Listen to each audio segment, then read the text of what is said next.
y buenas tardes a todos. Y bueno, pues que es una alegría muy grande el presentar a don Mariano Arellano Fernández, que es un hermano en Cristo y un amigo muy querido para todo el equipo de la Delegación de Relaciones Interconfesionales de Coria Cáceres. Tanto él como su esposa, Gloria Pérez Viedma, a la que también saludamos con mucho cariño. Y bueno, pues Mariano ha nacido en Puerto Real, en Cádiz, y ha realizado sus estudios de teología en el Seminario Evangélico Unido, SEUT, una institución que comparte algunos profesores con la Facultad de Teología de Comillas en Madrid. Pertenece a la Iglesia Evangélica Española, confesión cristiana de origen reformado, presbiteriano y metodista. Es pastor de la Iglesia del Espíritu Santo de Mérida, donde vive, y de la Iglesia del Redentor de Miajadas, que forman parte del Presbiterio de Madrid Extremadura de la Iglesia Evangélica Española. Desde sus comienzos, en nuestra tierra, Mariano ha hecho del ecumenismo una de sus grandes inquietudes y desde el año 2013 participa en la Semana de Oración por la Unidad de los Cristianos de la Diócesis de Coria Cáceres, impartiendo alguna charla de carácter bíblico y participando en la celebración ecuménica. Y siempre nos hace disfrutar de su conocimiento sapiencial de la palabra de Dios. Especialmente significativa fue su presencia en la clausura del 14 Sínodo Diocesano en la Catedral de Coria y el abrazo que se dieron en el momento de la paz nuestro obispo don Francisco Cerro y él. Y para mí también es un recuerdo muy significativo y muy personal por su presencia en la celebración de mis bodas de plata sacerdotales. En fin, que Mariano es desde hace varios años el delegado de ecumenismo de la Iglesia Evangélica Española. Así que el tema elegido para la charla de hoy no puede ser más adecuado. ¿El ecumenismo aún tiene sentido? Pues muchas gracias, Mariano, y adelante. Pues gracias, hermano y amigo Rafael. Es un privilegio, una alegría el poder compartir con vosotros.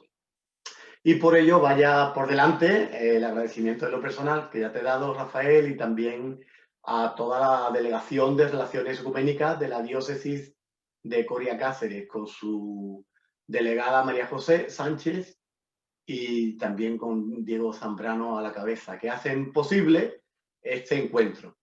Y a cada uno de vosotros por enriquecerlo con vuestra presencia, que me consta que no es un mero estar observando o estar de oyentes a escuchar algo, sino que aquí hay mucho más detrás de cada uno de vosotros. En alguna que otra ocasión he tenido el privilegio, como bien decía, recordaba Rafael, de haber comentado pues en estas fechas alguna texto de la Escritura o algún lema de la Semana de Unidad que correspondiera. Y a veces en estas intervenciones, y me lo hicieron ver en alguna ocasión, se habló poco de ecumenismo. Es por eso que quizás María José y un servidor acordamos que este fuera el tema, o por lo menos que le diéramos una pincelada. Obviamente se trata de un tema enorme, con muchísimas facetas y enfoques, y vamos a dar una breve pincelada desde una amplitud, me gustaría amplia. Un tema, empezar diciendo que se trata de un tema controvertido, que como de todas las cosas importantes que hacemos en la vida, deberíamos de revisar si estamos seguros de que queremos continuar por este camino, revisar cuáles son nuestras bases, motivaciones, que nos guía, que nos mueve, porque hay muchas y potentes voces que están abiertamente en contra. Esto quizás sería un pequeño aviso. Un ejemplo, y evidentemente se trata de, no se trata de algo con lo que medir la temperatura de este asunto con seriedad, pero solo un ejemplo. Si tú pones en YouTube, esa plataforma a la que tienen acceso millones de personas, si tú pones en YouTube la palabra ecumenismo en castellano y lo ordenas, las entradas que te dan, las ordenas por los vídeos con más visionados, las 20 primeras entradas, es decir, los 20 vídeos en YouTube más vistos de ecumenismo, de esos 20, 19 hablan en contra abiertamente del tema, con un total de visitas, que anduve contando, de más de 6,5 millones de visionados. 19 hablan en contra. Solo uno, que es del Papa Francisco, habla a favor. Y bien, no habla de ecumenismo, sino más bien de respeto y diálogo interreligioso. Pero bueno, vamos a meterlo ahí. Se trata también de un tema nuevo. Quiero que pienses esto. Con todo lo que implica de transgresor, pues todo lo nuevo. Con lo inseguro que es para cualquier reivindicación o mejora que lleva poco tiempo andando en esta tierra, con lo inseguro que es los primeros pasos de cada cosa nueva. En España podríamos remontarnos hay una fecha que es en mayo, el 6 de mayo del 1952, cuando es por lo menos la fecha que yo manejo, de una fuente muy cercana, porque fue protagonista. En Barcelona hay una reunión de 11 personas, 5 son pastores evangélicos y 6 son sacerdotes católicos. Esta sería la primera reunión, la primera semillita, año 52. Es decir, nada. Estamos ante un tema nuevo. Bueno, entonces, esto debería de hacernos pensar. Me gustaría primero abordar brevemente el tema que tiene que ver ecumenismo en relación a la naturaleza de Dios y la naturaleza humana. El ecumenismo tiene que ver, a mi modo de entenderlo, con comprender, estar abierto a la misma naturaleza de Dios. Comprender que se trata de una realidad que nos excede a todos y en todos los sentidos. Decía un teólogo católico tan importante en el siglo XX como Karl Rahner, cuando él hablaba de Dios, él hablaba de aquel que es misterio absoluto e infinito. Otro católico, en este caso catalán y jesuita, como es John Sobrino, dice que Dios es un misterio que tiene rostro. Otro teólogo importante, en este caso protestante, como es Carvar, él decía, todo lo que se dice de Dios, lo dice un hombre. Así que Dios nos excede en todo. Pues bien, resulta que este Dios universal, eterno, infinito, es el que la Iglesia ha de anunciar en el mundo. Una Iglesia que o es católica o no es cristiana.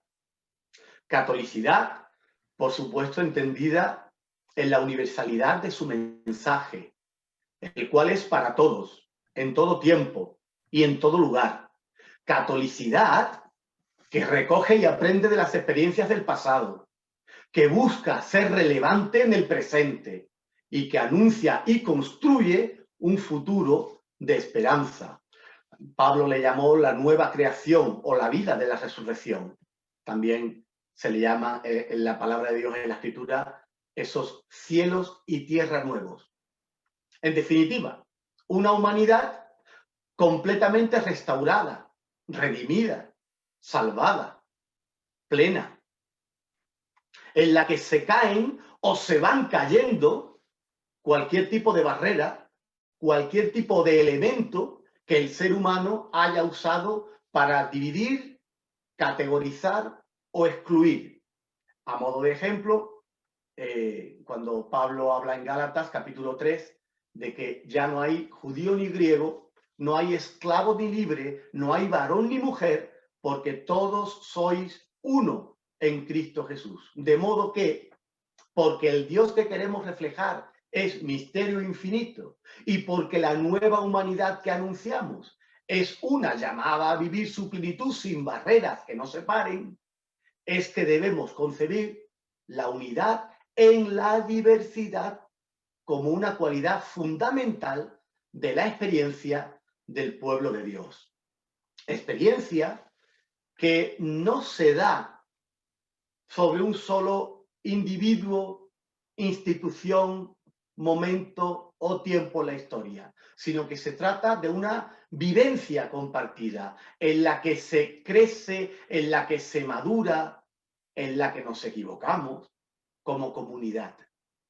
Se trata casi de un seguro contra la debilidad humana que con tanta facilidad puede estropear la verdad, la vida de Dios, cuando nos creemos que la tenemos en régimen de monopolio exclusivo. Esto un poco tiene que ver con lo que hemos dicho del ecumenismo y carácter de Dios y carácter de la humanidad, en su fragilidad por una parte y en lo que el mensaje cristiano proyecta a futuro por otra. Un segundo punto, un breve recorrido por la historia. Aquí es donde me gustaría que tuviéramos una visión evidentemente breve, pero lo más amplia posible. Ya que hemos dicho que el ecumenismo es un movimiento muy nuevo, como tal, entendido como tal, vamos a intentar remontarnos a ver si esto se aguanta, tiene base más allá de nuestra pequeña historia. Este peligro que hemos dicho de intentar hacernos poseedores de Dios, este peligro está advertido, contemplado y se intenta remediar en la revelación de la Escritura desde sus más tempranas etapas.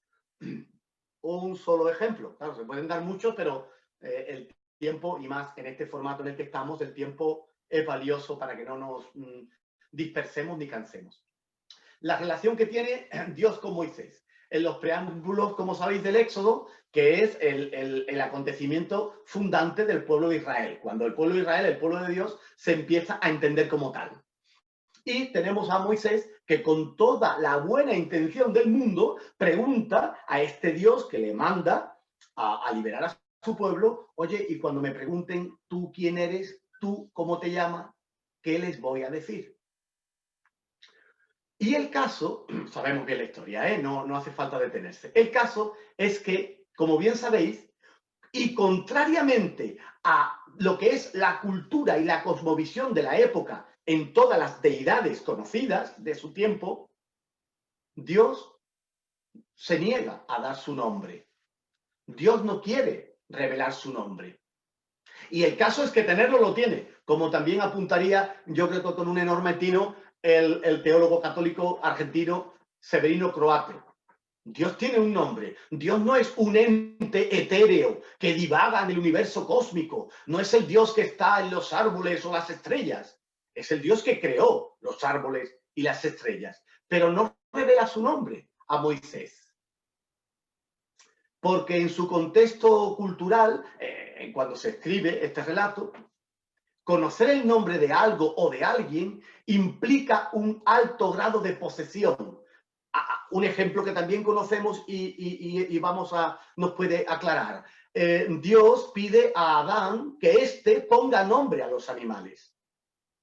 Poner nombre a los animales implica tú los dominas, tú los conoces, tú te tienes que enseñorear de ellos. Ellos están a tu servicio.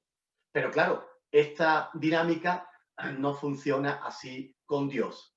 De forma que, y es la única ilustración que voy a mostrar, y ya veis qué primitiva va a ser, Dios tiene un nombre que, como todos sabéis, es este es el nombre de Dios. Leído al revés, leído de izquierda a derecha, que es como escriben los hebreos. Dios tiene un nombre, digo, que está revelado en un idioma que cuando se escribe no tiene, en sus primeras etapas de escritura no tiene sílabas. Tampoco creo que es una coincidencia. No tiene sílabas. De forma que el nombre de Dios se puede ver, pero ni siquiera se puede pronunciar. O sea, Dios no se llama Jehová, como decían las Biblias protestantes. Ni se llama Yahvé tampoco, Dios no sabemos su nombre. Hay una infinidad de posibilidades, pero no sabemos. Sabemos que lo tiene. Hay otras muchas señales en las que no podemos detenernos, otras muchas señales de aviso, digo, que intentan hacer ver que el pueblo judío no son poseedores de Dios. Ellos han sido concebidos, ellos han sido creados para hacer bendición a todas las naciones de la tierra. Pero el caso es que a pesar de todo, acabaron el pueblo de Israel, del cual también no podemos desligarnos ni olvidarnos, porque ellos son nuestros antecesores en la fe. ellos, digo, pues acabaron creyendo que Dios les pertenecía y que su bendición, la bendición del Dios del universo, estaba solo disponible para los hebreos de nacimiento o de adopción. Pegamos un salto en la historia porque tenemos que ir rápido y nos vamos a Jesús. Desde la cosmovisión cristiana, la revelación perfecta. Y en su intento de mostrarnos cómo es ese Dios, nos va a alejar también de la idea de un Dios suscrito a un solo pueblo, a una sola mentalidad. Algunos ejemplos en este caso, de los evangelios, que todos conocéis, así que también con rapidez. En Lucas 7 tenemos a Jesús que alaba la fe de un centurión romano, un militar, el enemigo, el opresor del pueblo de Dios, del cual se dice, ni siquiera en Israel he encontrado una fe como esta. En Lucas 9, Jesús reprende a Santiago y Juan cuando piden que un fuego aniquilador caiga sobre una aldea de samaritanos, también paganos, o peor que paganos, paganos enemigos del pueblo de Dios. Curiosamente, pero no casualmente, es la madre de estos dos, de Santiago y de Juan, la que en Mateo 20 pide para ellos un puesto de honor en el reino, como una señal inequívoca de la vinculación que hay entre este sentido de exclusividad y el ansia desmedida de poder. En Marcos 9, cuando los discípulos de Jesús prohíben a uno que está sanando en nombre de Jesús, pero que no pertenece al grupo. Dice el texto, hemos visto a uno que estaba expulsando demonios en tu nombre y se lo hemos prohibido porque no es de los nuestros. Dice literalmente el texto. Y Jesús, en buena lógica, podría haber dicho, oye, pues bien hecho, porque este movimiento está empezando ahora mismo a nacer, y si uno vamos por aquí y otros vamos por allí, y cada uno diciendo y sanando, nos vamos a hacer todo un lío. Sin embargo, Jesús dice, no se lo prohibáis, porque nadie puede hacer milagros en mi nombre y al mismo tiempo hablar mal de mí. Lucas 10, y es el último ejemplo. Lucas 10. Una pregunta que normalmente no vemos en clave ecuménica, pero que lo es absolutamente. Cuando se le pregunta a Jesús, ¿quién es mi prójimo? Esta es una pregunta en clave ecuménica. Y ya sabemos la respuesta. La parábola del buen samaritano, donde el prójimo, el hermano, no queda circunscrito por una coincidencia plena en la doctrina, sino por una actitud personal de vida hacia el otro. Todos conocemos la parábola, el tesoro que es el buen samaritano. Se marcha Jesús y comienza la iglesia. Comienza, como no puede ser de otra manera, con la llegada del Espíritu Santo. El Pentecostés. Pentecostés, que es un hecho ecuménico por excelencia, por el cual el Dios del universo se pone al alcance de todos en virtud del derramamiento de su espíritu y que, como siempre, sorprende a los creyentes. No nos asustemos. Siempre los planes de Dios, la demostración de su gracia es mucho mayor que nuestra capacidad, por lo menos inmediata, para asimilarla. La gracia de Dios es tan grande que necesitamos un tiempo, a veces mucho, un tiempo para ir encajándola en nuestros esquemas. De modo que en el libro de Hechos de los Apóstoles no tenemos uno, sino dos Pentecostés. O, si queréis verlo mejor así, un Pentecostés en dos fases muy importantes y claramente distinguibles. La de Hechos 2, que es la primera, el derramamiento del Espíritu sobre todos los cristianos judíos, sobre todos los del pueblo de Israel. Esto era lo que se esperaba. Esto era lo que el pueblo judío estaba esperando hace largo tiempo en una lectura un tanto restrictiva del profeta Joel, que dice y promete que un día el Espíritu será derramado sobre toda carne. Y aquí el hecho que sorprende es el modo en que el Espíritu se manifiesta, con esa diversidad de lenguas. La novedad del Dios que se acerca al ser humano tiene lugar en medio de una diversidad cultural, ideológica, podría perfectamente, recuerdo haber comentado esto en alguna que otra charla porque me parece muy relevante, podría perfectamente el Espíritu haberse dado y manifestado en un solo idioma, el idioma oficial de Israel, el hebreo, el idioma de la revelación conocida hasta entonces del Antiguo Testamento. Pero lo que aquí ha ocurrido, como digo, solo tiene lugar entre creyentes judíos circuncidados, guardadores de la ley, y se da en una diversidad de lenguas. Y después tenemos el segundo Pentecostés, que francamente es mi favorito, por expresarlo de una manera muy coloquial, el de Hechos 10, donde nace la iglesia de los gentiles, a la que pertenecemos tú y yo, y que tiene lugar en casa de un general romano, un militar enemigo del pueblo de Dios.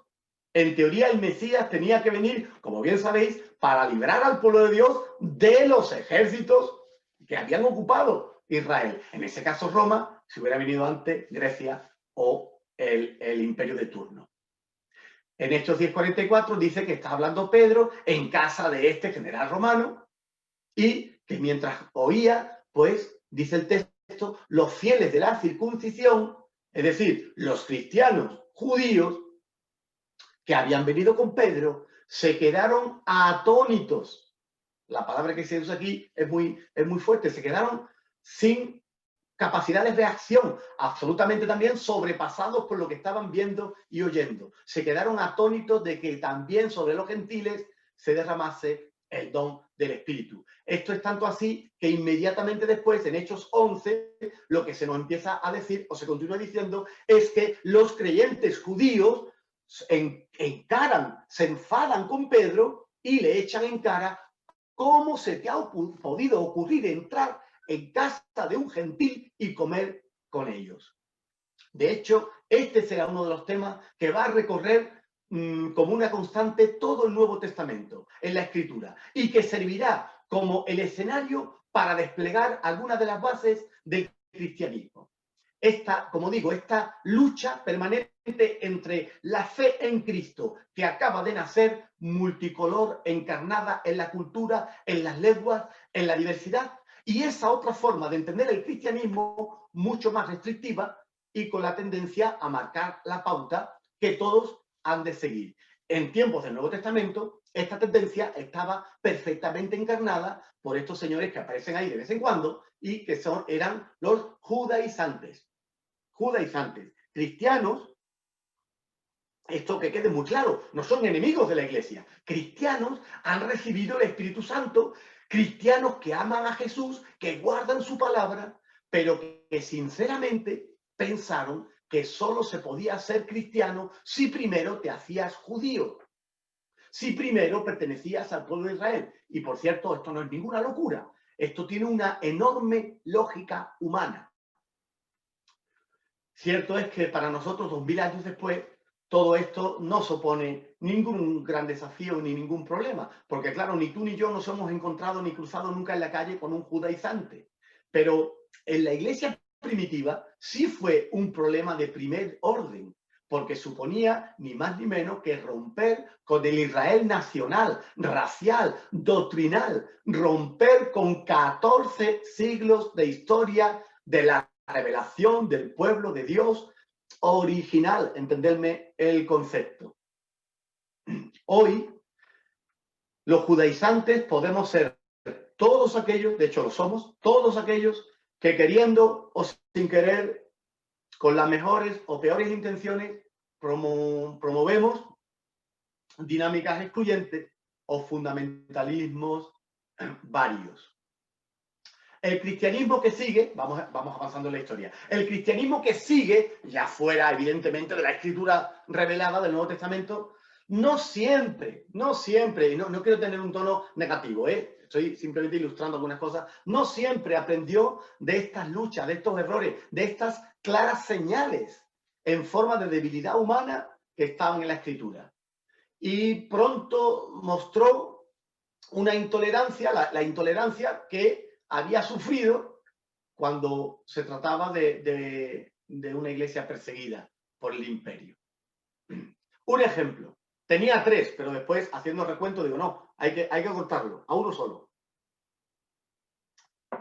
Un ejemplo será el primer concilio ecuménico, el primer concilio universal de la Iglesia. Bueno, si tú quieres, es el segundo. Si el primero para ti, que está perfecto, es el de Jerusalén, recogido en el libro de los Hechos, el concilio de Nicea, sería el segundo. Si no, este es el primero, como tú quieras. En el año 325. Un momento de la Iglesia o un ejemplo muy revelador. Verás a lo que me refiero. Es, como tú sabes, convocado y financiado por el emperador de Roma, por el emperador del imperio, Constantino. No vamos a dudar aquí de la fe de Constantino, ni mucho menos, aunque muchos cristianos primitivos lo hacían, pero Dios no nos ha llamado aquí a juzgar a nadie, ni mucho menos. Pero Constantino es un señor que, como tú sabes, también se convierte porque en el año 312, porque dice que Dios se le apareció poco antes de la batalla de Magencio y le dice que le va a ayudar a derrotar a sus enemigos, lo cual ya es empezar una conversión con mal pie. Oye tú, porque a los enemigos no dice el Evangelio que hay que amarlos.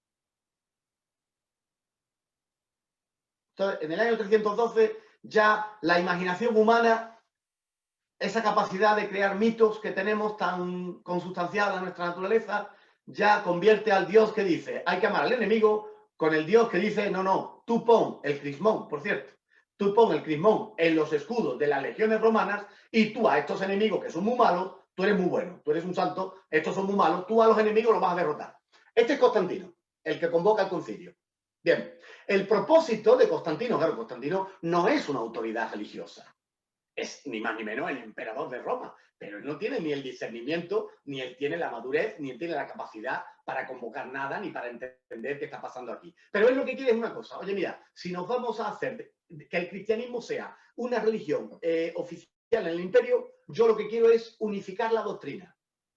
Yo no quiero aquí una disparidad porque esto no me viene bien. A mi imperio esto no le viene bien. A mí me interesa una religión, una voz y vamos a ponernos de acuerdo. Así que, como tú bien sabes también, la polémica que centró, no la única, pero la polémica que centró el Concilio de Nicea es la polémica arriana. Y es contra esta polémica que el concilio va a manifestarse. En fin, era algo que se veía venir antes de que empezara el concilio y se dice que Arrio no tiene razón. No nos vamos a meter ahora con lo que decía Arrio, ¿vale? Que hasta nuestros días llega, pero bueno, no pasa nada.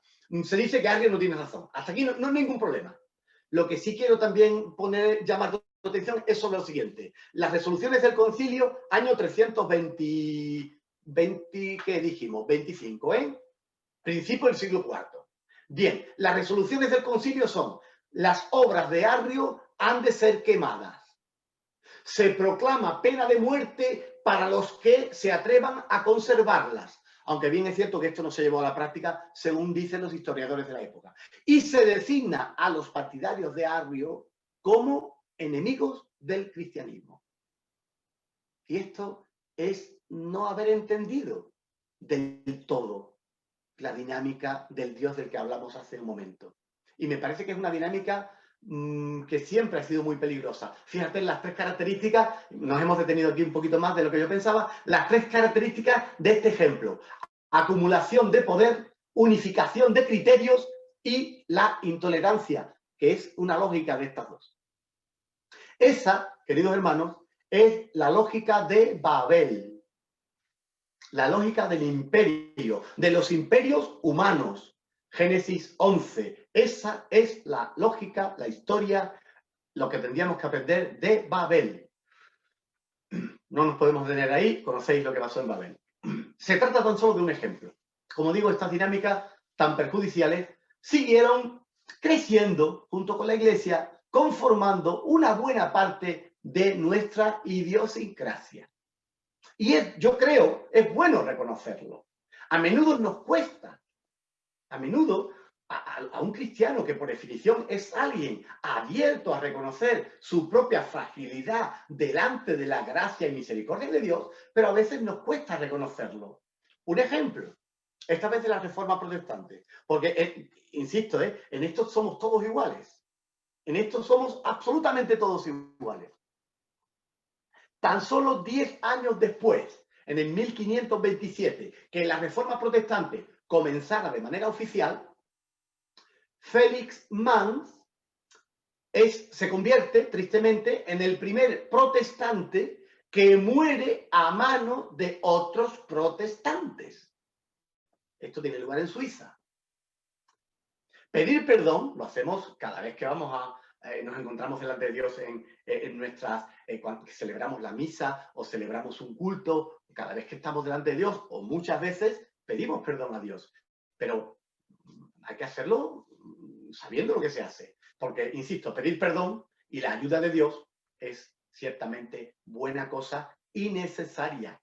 La necesitamos en gran manera. La fragilidad de que la Escritura no esconde ni por un momento nos pertenece a todos. Baste decir, también a modo de brevísima ilustración, mencionaré 3 asuntos que debían, en buena lógica espiritual, haber servido para unir, aglutinar a la Iglesia y que en manos débiles de hombres y mujeres, que somos los creyentes, han servido para acentuar nuestras divisiones. Un ejemplo, el Espíritu Santo. Motivo por el cual la Iglesia occidental y la oriental se dividieron en los albores del primer milenio. Ya sabéis aquí lo que pasó. Otra característica cristiana, el sacramento de la Eucaristía, de la Santa Cena. Compartir la mesa, el cuerpo, la sangre, la memoria, la presencia de Jesús. Eso debe unirnos y sin embargo ha servido para dividirnos.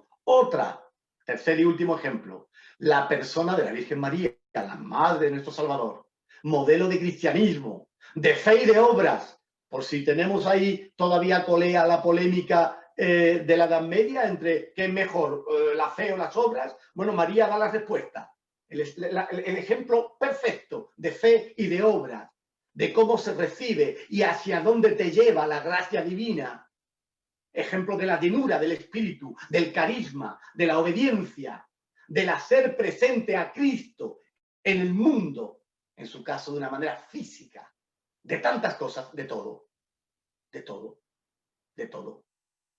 La palabra de Dios, que no tiene ningún problema en desnudar las carencias de todos los hijos de Dios, hombres y mujeres de fe a lo largo de la historia, no tiene ningún problema, más bien al contrario, no puede, como es lógico y normal, no tiene más que palabras en la que María es un ejemplo para todos y de todo. Y también su persona ha servido para crear divisiones. Recapitulamos y enfocamos, esto es la historia, hemos hablado de la historia, primero del carácter de Dios y carácter de los hombres, ahora de la historia, ¿vale? Ahí nos hemos detenido más y ya vamos terminando, recapitulando el por qué, la pregunta era si aún tiene sentido el ecumenismo hoy día o por qué, podríamos reformular la pregunta, ¿por qué el ecumenismo tiene sentido hoy día? Podríamos, ya insisto, recapitulando un poco, decir que el cristianismo debe ser entendido como un rico crisol de colores que ayuden a reflejar entre todos juntos la grandeza y hermosura de Dios, lo profundo y sanador de su amor, lo liberador de su gracia, de su perdón, de su esperanza. El cristianismo tiene que ver con un espíritu humilde que nos permita ser conscientes de nuestras enormes limitaciones delante del misterio divino. Tiene que ver no tanto con sentirnos poseedores de una verdad doctrinal, a veces desencarnada y estática, sino con sabernos permanentemente poseídos por la verdad que es Dios mismo, guiados por su Espíritu, según nos enseñó Jesús en Juan 16, que había de seguir guiándonos a toda verdad. Decía el teólogo y pedagogo, psicoanalista y poeta, fue muchas cosas, Rubén Alves. Dios no nos dio alas, nos dio el pensamiento. Volamos en las alas del pensamiento. Así que todo aquello que prohíbe el vuelo libre del pensamiento es contrario a nuestro destino divino. tiene que ver con el anuncio alegre de la realidad del reino de Dios, un tema que un servidor ha podido tocar con gran alegría en otros años anteriores. Me parece que es fundamental. El reino es el auténtico protagonista de la predicación de Jesús. No podemos olvidarlo. El protagonista, el centro, no es la iglesia, es el reino. Una causa mayor al que la iglesia sirve. En los 3 primeros evangelios, la palabra iglesia se menciona 2 veces, que en realidad es una, pero bueno, no pasa nada. Ahí están escritas 2. 2 veces se menciona la palabra iglesia. Más de 70 veces se habla del concepto reino de Dios o reino de los cielos. Esa es la proporción. De este tema, de la realidad del reino, que también es mucho mayor y más amplia que la realidad temporal de la iglesia, de este tema crucial se desprende cuál es nuestra misión en el mundo, cuál es nuestro destino en la historia. Recordamos cuáles son nuestros adversarios, todo aquello que se opone a la vida de Dios, a la dignidad humana, a la justicia, a la misericordia, a la esperanza, aquello que impida experimentar la vida humana en plenitud. Y desde luego nos debería ayudar a identificar a mis hermanos, a mi prójimo, a aquellos sin los cuales no se puede construir el reino de Dios aquí en la tierra, y que va más allá, como hemos dicho, de los límites de nuestras estructuras mentales, doctrinales o eclesiales. De tal manera que mi hermano no es aquel, mi hermano, mi hermana, no es aquel que cree o piensa exactamente como yo, sino que son aquellos con los que me sé unido en el espíritu para formar parte de ese proyecto que se llamó Reino de los Cielos, según el modelo, ejemplo y carácter de nuestro Señor Jesucristo. Ya terminamos, ecumenismo hoy, 3 minutos para decir que simplemente el Señor nos ha regalado, yo creo, el privilegio de vivir en tiempos de grandes avances en el quehacer ecuménico. Todos los que estamos aquí, o yo creo que la mayoría, somos hijos del siglo XX. Hemos nacido en ese siglo y a lo mejor hemos pasado la mayor parte de nuestra vida en él. Un siglo de grandes revoluciones. No todas para el bien del ser humano, pero de grandes revoluciones, de grandes avances. Me gustaría saber cómo van a estudiar, qué van a decir del siglo XX aquellos que lo tengan que ver desde el siglo 30. Un siglo increíble. En mi opinión, y es evidentemente solo una opinión, las 2 mayores revoluciones del siglo XX son, y por cierto, están bastante vinculadas, también en mi opinión, son el ecumenismo, el inicio de una manera seria, sistemática, de un quehacer, de una preocupación ecuménica, y el movimiento que ha pretendido igualar a la mujer en derechos con el hombre. El movimiento de la liberación de la mujer, llamémoslo así, y nos entendemos, ¿vale? No quiero polémicas de otras cosas. Estas son las 2 grandes avances, las 2 mayores, que no las únicas, avances del siglo XX. Debemos seguir siendo sencillos sembradores, que de un modo confiados y sin ningún estrés, sin ningún complejo mesiánico, ni tampoco cayendo presa del cinismo o del desánimo, continúan con la labor de esparcir la semilla del Evangelio. Se trata de una tarea complicada, de una tarea lenta. Estamos construyendo, hermanos y hermanas, algo frágilmente hermoso. En nuestra contra, hombre, pues milita pues estos 2000 años de historia cristiana tan trufada a veces por mentalidades intolerantes y cerradas de todos nosotros. Esto es claro, ¿eh? De todos por igual. En nuestra contra milita nuestra propia fragilidad humana, aquella que de tantos modos diferentes nos impide ver la grandeza de Dios, revelado en Cristo, en el otro, en el que es diferente. Nuestra propia psique, que tiende a sentirse más segura en lo uniforme, en lo estático, en lo que no cambia. Y esto es aún más así en el terreno de lo religioso, porque tratamos de Dios y a Dios no le vemos.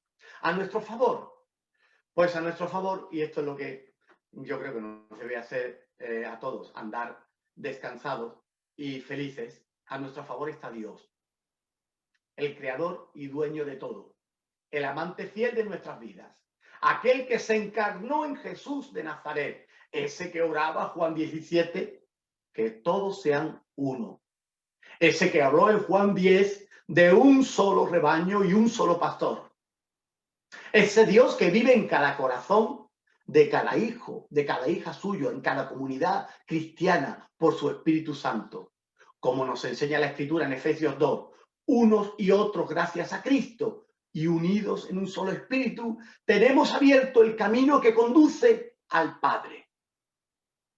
Padre, que no es una palabra baladí ni que podemos tomar a la ligera, sino que hago mías con humildad las palabras de Pablo VI para concluir, cuando aún era arzobispo, el arzobispo Montini de Milán, y que seguro conocéis, cuando él dijo, si solamente pudiéramos decir Padre nuestro y saber lo que eso significa, entonces podríamos entender la fe cristiana. En eso estamos, hermanos y hermanas. Que Dios nos ayude. Y gracias por vuestra atención. Muchas gracias, Mariano. Adiós a todos. Mariano, muchísimas gracias.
A mí